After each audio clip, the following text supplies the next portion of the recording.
Selamat petang, salam sejahtera. Terima kasih karena bersama dengan saya di Nazilin Unity Channel. Kemarin kita digemparkan dengan kenyataan daripada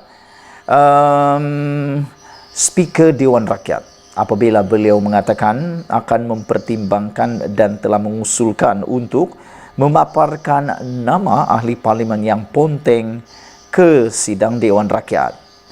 Ini mendapat pelbagai reaksi daripada rakyat dan netizen. Ada yang bersetuju, bahkan ada juga yang amat excited untuk mengetahui siapa sebenarnya ahli parlimen yang layak dipecat itu. Ada netizen mengatakan bahawa tindakan menayangkan nama-nama ahli parlimen yang gagal hadir ke parlimen adalah satu tindakan yang amat bertepatan. Hal ini kerana, kata mereka, ahli parlimen tugas mereka ialah mereka dibayar gaji untuk hadir dalam persidangan tersebut. Mereka dipilih untuk menghadiri persidangan tersebut, bukannya ponteng pula daripada parlimen itu, kata mereka. Oleh sebab itulah, ada juga netizen kata, perlu ditetapkan ahli-ahli parlimen yang gagal hadir ke parlimen tanpa sebab lebih daripada 5 kali atau 6 kali, perlu dipecat, kata mereka. Apa pendapat anda semua? Adakah anda juga setuju dengan pendapat para netizen bahawa ahli-ahli politik yang gagal hadir tanpa sebab ke persidangan Dewan Rakyat melebihi 6 kali perlu dipecat? Kerana mereka dibayar gaji, salah satu tugas utama ahli parlimen ini ialah hadir di Dewan Rakyat, berbahas untuk mewakili rakyat yang telah memilih mereka. Seperti juga yang telah dibahaskan sebelum ini, ahli-ahli parlimen ini boleh dipecat oleh rakyat melalui peti undi, tetapi ahli-ahli parlimen atau ahli politik tidak boleh langsung memecat rakyat. Jadi rupa-rupanya pekerjaan ahli parlimen itu ditentukan oleh rakyat itu sendiri. Hari ini kita dikejutkan dengan pengakuan daripada Syed Saddiq Abdul Rahman apabila beliau kata, tugas wakil rakyat ke parlimen bukan makan gaji buta. Wah, saya bersetuju dengan kata-kata Syed Saddiq Abdul Rahman ini, iaitu wakil rakyat sepatutnya ke parlimen, bukan makan gaji buta. Apa pendapat anda semua? Adakah anda juga bersetuju dengan pendapat kami dengan Syed Saddiq ini, iaitu tugas wakil rakyat ke parlimen, bukan makan gaji buta? Syed Saddiq Abdul Rahman berkata, beliau menyokong cadangan memaparkan nama ahli parlimen tidak hadir sidang parlimen atau sidang Dewan Rakyat di laman sesawang. Presiden muda Syed Saddiq Abdul Rahman berkata, rakyat berhak mengetahui alasan ahli parlimen dipilih. Mereka tidak menghadiri atau ponteng sidang Dewan Rakyat. Menyokong cadangan Speaker Johari Abdul untuk memaparkan nama mereka yang berbuat demikian di laman sesawang, ahli parlimen Muar itu berkata ini kerana gaji serta allowance mereka dibayar oleh rakyat. Rakyat bayar gaji saya dan ahli parlimen yang lain, kata Syed Saddiq, untuk membawa isu-isu rakyat di dalam parlimen, bukan untuk ponteng dan makan gaji buta. Rakyat berhak tahu mengapa ada yang hadir 100% dan yang ponteng tanpa sebab, katanya kepada FMT. Sabtu lalu, Johari berkata tindakan itu antara beberapa penambahbaikan yang akan dilaksanakan bagi meningkatkan kehadiran ahli parlimen dalam sidang Dewan Rakyat kerana mereka mempunyai tugas dan tanggungjawab terhadap pengundi serta kawasan parlimen diwakili. Menurut Johari, cadangan itu akan dibincangkan bersama jawatan kuasa parlimen yang turut dianggotai oleh ahli-ahli parlimen daripada pihak pembangkang dan juga kerajaan. Terdahulu FMT melaporkan ahli parlimen PKR Hassan Abdul Karim berkata, cadangan Johari itu disifatkan bukan reformasi yang ditunggu-tunggu dan bermakna seperti mengembalikan akta perkhidmatan parlimen. Hassan menyifatkan cadangan itu menghampiri perilaku memfitnah sambil menegaskan ahli parlimen tidak sewajarnya dilayan seperti kanak-kanak sekolah. Perdana Menteri Anwar Ibrahim menyerahkan kepada Johari untuk membuat keputusan berhubung perkara itu. Bagi saya bersetuju kalau nama-nama ahli parlimen yang gagal hadir tanpa sebab perlulah dipaparkan di laman sesawang. Ini supaya mereka akan lebih hadir. Sekian dulu apa pendapat Anda. Kita jumpa lagi, ikuti terus ulasan selepas ini. Selamat petang, salam sejahtera. Terima kasih karena bersama dengan saya di Nazilin Unity Channel. Ini satu berita yang paling menggemparkan Malaysia. Akhirnya Najib Tun Razak dibenarkan pulang. Keputusan ini memang mengejutkan kita karena baru-baru ini kita digemparkan bahawa Najib telah dikejarkan ke hospital atas penyakit yang berjangkit, yaitu positif COVID-19.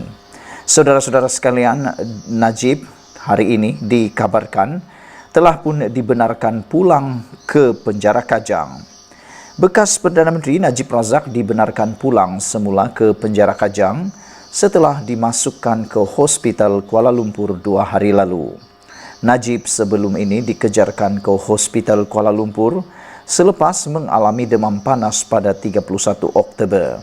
Pada 2 November, pegawai khas Najib Muhammad Mukhlis Maghribi berkata, ahli politik itu dijangkiti COVID-19 selepas diperiksa oleh doktor. Mukhlis hari ini berkata keputusan ujian kali kedua yang dijalankan oleh Hospital Kuala Lumpur terhadap Najib adalah negatif. Bagaimanapun, Hospital Kuala Lumpur masih membuat pemantauan ke atas tahap kesihatan Najib sehingga 5 November, iaitu hari ini. Setelah doktor membuat pemeriksaan terakhir pada tarikh tersebut, Najib dibenarkan pulang ke penjara Kajang. Katanya, dalam kenyataan hari ini, Najib kini menjalani hukuman penjara 12 tahun di penjara Kajang setelah disabitkan bersalah atas pertuduhan rasuah, pecah amanah jenayah dan pengubahan wang haram melibatkan dana RM42 juta ringgit milik SRC Internasional. Saudara-saudara sekalian, beberapa komen daripada netizen ialah mereka kata semoga Najib dapat lebih hidup selesa di penjara selepas ini. Ada juga yang mengatakan supaya Najib segera sehat dan dapat meneruskan hukuman itu dengan lebih selesa lagi. Apa pendapat Anda sekalian? Sila tinggalkan komen Anda. Sekian dulu untuk kali ini. Jangan lupa tinggalkan komen Anda, tekan butang subscribe. Kita jumpa lagi. Bye-bye. Selamat datang, salam sejahtera. Terima kasih karena bersama dengan saya di Nazilin Unity Channel.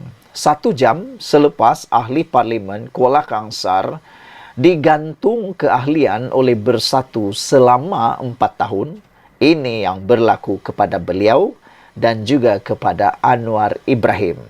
Malangnya, ianya menyakitkan. Bukan kepada Anwar, tetapi kepada Perikatan Nasional. Ahli Parlimen Kuala Kangsar Iskandar Zulkarnain Abdul Khalid akhirnya dihukum gantung keahlian selama 4 tahun oleh Bersatu. Hukuman itu berikutan pengumumannya yang dibuat menyokong kepimpinan Anwar Ibrahim sebagai Perdana Menteri. Dengan hukuman itu, semua jawatan yang dipegangnya dalam Bersatu juga tergantung dengan sendirinya. Tetapi hukuman itu tidak menjejaskan kedudukan Anwar Ibrahim sebagai ahli parlimen serta nilai 1 undi yang telah diumumkan kepada Anwar Ibrahim sebelum ini. Undi Iskandar Zulkarnain tidak tergantung dengan hukuman gantung yang diterimanya itu. Bermakna, bersama ahli parlimen Labuan, Suhaili Abdul Rahman yang turut mengumumkan sokongan kepada Anwar, kedudukan sokongan majoriti kerajaan perpaduan di parlimen kekal tidak berubah dengan jumlah 149. Dalam erti kata lain, hukuman gantung keahlian itu tiada apa-apa kesan, baik kepada Iskandar Zulkarnain dan juga untungnya kepada Anwar Ibrahim. Sementara sokongan beliau kepada kerajaan tetap tidak berubah, Iskandar Zulkarnain juga melalui keputusannya menyokong Anwar itu, paling mudah difahami ialah beliau sudah tiada hati lagi terhadap Bersatu, serta tidak ingin bertanding lagi dalam PRU 16 nanti. gantung atau tidak gantung, hati dan jiwa Iskandar Zulkarnain sudah tiada kepada bersatu. Menyimpan lagi beliau selama 4 tahun melalui hukuman gantung hanyalah kerja sia-sia buat bersatu. Bukankah lebih baik dipecat saja dan padamkan terus namanya daripada bersatu? Sekurang-kurangnya dengan tindakan pecat itu, tiada kaitan dan tidak perlu dikenang lagi keberadaan ahli parlimen Kuala Kangsar itu dalam bersatu. Kenapa bersatu tak berani memecatnya? Di sudut lain, tidak berani memecat juga memperlihatkan kelemahan bersatu dan ketidaktegasan parti itu dalam menguatkuasakan disiplin. Bahkan dengan sekadar menghukum gantung keahlian saja, tiada apa-apa ketakutan pun untuk ahli-ahli parlimen bersatu yang lain untuk mengambil tindakan yang sama.